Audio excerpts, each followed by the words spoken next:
11th standard mathematics chapter 1 example 1.9.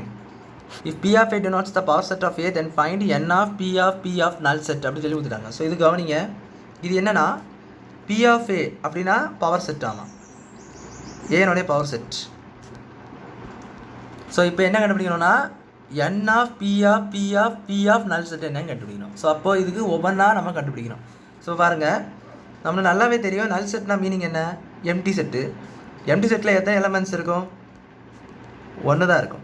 அது எப்படி ஒன்றுன்னு சொல்லி பார்த்தீங்கன்னா, நல் செட்டு நம்ம பொதுவாக சப்செட்ஸ் கேல்குலேட் பண்ணுறது நல் செட்டுனோ அதை சேர்த்து தான் நம்ம கேல்குலேட் பண்ணணும். ஸோ அப்போது இதோட வேல்யூ பார்த்தீங்கன்னா 0. ஆக்சுவலாக உள்ளே ஒன்றுமே இல்லை, என்ன நல் செட்டில் உள்ளே ஒன்றுமே இருக்காது. ஸோ அப்படின்னா 0. இதுக்கு பவர் செட்டு 1, அவ்வளோதான். ஸோ அதான் இதில் வந்து எத்தனை சப்செட்ஸ் இருக்குன்னு சொல்லி பார்த்தா 1ன்னு சொன்னேன். புரிஞ்சுக்கணும்னு நினைக்கிறேன். இப்போ நம்ம ஒரு 2 சப்செட் பவர் செட் எடுக்கிறோன்னா, ஃபார் எக்ஸாம்பிள் இப்போ வந்து இது எடுத்துக்கோங்க. எக்ஸாம்பிளுக்கு 1, 2 இருக்குன்னா இதுக்கு நீங்கள் சப்செட்ஸ் என்னெல்லாம் எடுப்பீங்க, 1 வருமா, அது 2 வருமா, அது 1, 2 வரும், அடுத்து 1 நல் செட்டுன்னு சொல்லுவீங்க. ஸோ இதனால தான் நீங்கள் என்ன சொல்லுவீங்க, சப்செட்ஸ்ன்னு சொல்லுவீங்க. ஸோ 1, 2, 3, 4 பவர் எடுத்து பாருங்கள், 2 எலமெண்ட்ஸ் தான் உள்ளே இருக்குது. ஸோ 2 power 2 4 வந்திருக்கு எக்ஸாக்டா. ஸோ இப்படி நல் செட்டை ஒன்று சேர்த்து தான் நம்ம என்ன செய்வோம் சொல்லுவோம். ஸோ அப்படி சொல்லும் பொழுது நீங்கள் என்ன பண்ணணும்னா, இங்கே வந்து ஒன்றுமே இல்லைன்னு சொல்லும்போது அதே நீங்கள் வந்து பவர் செட்டில் 1ன்னு சொல்லி தான் போடணும். ஏன்னா என்ன நல் செட் வந்து உங்களுக்கு 0. இது ஏன் நான் சொல்கிறேன், இது எப்படி வந்து நான் உள்ளதுக்கு மேத்தமெட்டிக்கலாகவும் சொல்கிறேன். எப்படின்னு பார்த்தீங்கன்னா, நம்மளுக்கு ஃபார்முலா தெரியும். என்ன P of நல் செட் ஏ என்னது 2 power N of A. இப்போ N of A பாருங்க நல் செட் ஆகும். ஸோ அப்போ 2 power N of நல் செட்.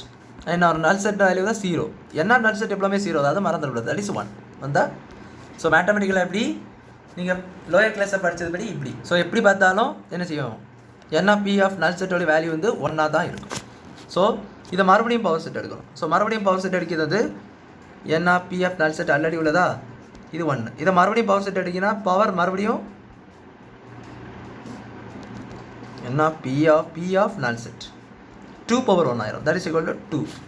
மறுபடியும் எடுக்க, ஏன்னா 3 தடவை இருக்குது, 3 தடவை P தடவை 3 தடவை பவர் செட் எடுக்கணும். ஸோ அப்போ இப்போ 2ஆவது தடவை எடுத்தாச்சு, இப்போ 3ஆவது தடவை.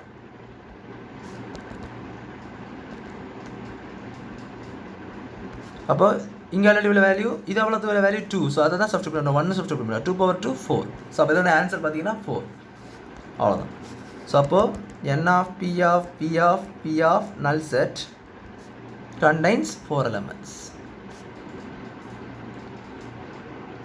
அப்படி சொல்லி இந்த சம்மை நீங்கள் முடிச்சிட வேண்டியதான். ஸோ அவ்வளோதான், இந்த சம் புரிஞ்சுக்கணும்னு நினைக்கிறேன். தேங்க்யூ.